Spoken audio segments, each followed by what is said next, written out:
Hello all you people, Curve Stomper back here with another video, and I am here today with the review of NXT Takeover, The End. Just got done watching it, the end just happened. Gonna go over all of the matches in the exact order, and yeah, here we go. First match was the debut of Andrade Cien Almas. I'm sorry if I'm pronouncing that wrong. I hope I pronounced it right. Andrade Cien Almas versus Todd Dillinger. An amazing match. Didn't go on too long, as we all know. Debut matches don't really tend to work out. Not really like work out, but don't tend to long last. Why did I say long last? Tend to last long. Andrade Cien Almas picking up the victory, of course, because it was his debut. And moving on, we have the NXT Tag Team Championships on the line. American Alpha versus the Revival. The Revival coming out with the victory, very shocking. They're the first ever two-time NXT Tag Champions. And after the match, Jordan and Gable were just standing in the ring, standing up, getting an applause from the NXT universe.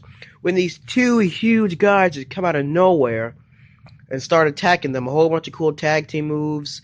And then some guy comes out on the apron. Corey Graves stated that he's a very famous manager. He managed the Road Warriors and a lot of other teams back in the day. So, I really can't describe I don't even know who they were. There's two, like, I'm describing it as best as I can. Two huge guys coming out, and now they have a manager, former manager of the Road Warriors. So we'll see where that tag team goes. Maybe Jason Jordan and Chad Gable will face off against them. Next match, we have Shinsuke Nakamura versus Austin Aries. The battle for NXT supremacy, basically to see who was the best. The match wasn't really for anything, it wasn't even for a contendership. It was just a match. Now, the match was really good. At first, I thought it was really hilarious. Not like botchy, like bad wrestling hilarious.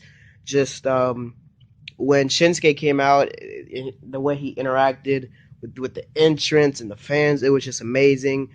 I was just laughing because the NXT universe was humming Shinsuke Nakamura's theme song.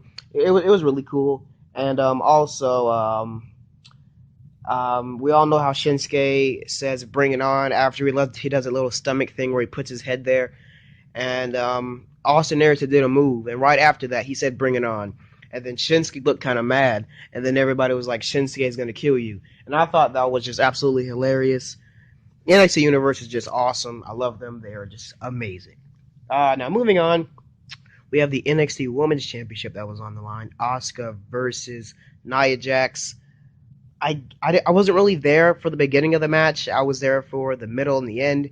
All I really saw was Asuka getting power bombed, a whole bunch of kicks from Asuka, some back fists. Just to sum it all up, Asuka won with a couple of kicks that I didn't even think would win a regular match. But she beat Asuka with a whole bunch of kicks. I'm gonna try to break it down more in detail. Basically, Asuka hit a huge kick. Nia Jax didn't go down. Asuka hit a spin kick. Nia Jax went down to one knee. After that, she got hit in the head again with a kick, and then after that, Nia Jax just yelled, like she just screamed at Asuka, and then Asuka kicked her again, ran off the ropes, and then kicked her in the head. Or it was like a knee or a kick, something like that. And then she picked up the victory. I was like, that was a very weird end to the match. But nonetheless, Asuka is still your NXT Women's Champion. Now moving on to the main event. Samoa Joe versus Finn Balor. Very back and forth. I wasn't there for the beginning. Wait, actually I was. I'm getting it mixed up with a different match. But yeah, I watched the whole thing through. It was very back and forth. You know, steel cage. I thought the steel cage would ruin the match because I really wanted just to see a wrestling match between the two guys, like we saw previously at that live event where Joe picked up the title, and at London, just straight out wrestling, no gimmicky match type. I just wanted to see wrestling between the two men. But unfortunately, a steel cage was there. But on the bright side, it was actually a pretty good match. Samoa Joe hitting a huge muscle buster spot off the second rope, And I feel bad for Finn for having to take that bump, but it was insane. It was amazing. Great match, very back and forth. Finn coming out with white and black face paint, no Punisher or anything like that. Just it was basically his regular demon. It was basically the attire from NXT Takeover Dallas, just white and black. And that will wrap it up for the NXT Takeover the End review. If you did watch it, let me know in the comments. Let me know what you thought of it. Rate it 1 out of 10. If I had to rate it 1 out of 10, I would give it an 8.5. The ending to the Asuka and Nia Jax match I didn't really like. I wanted to end off like at least an Asuka lock, or maybe a new move that Asuka debuted, or even Nia Jax winning.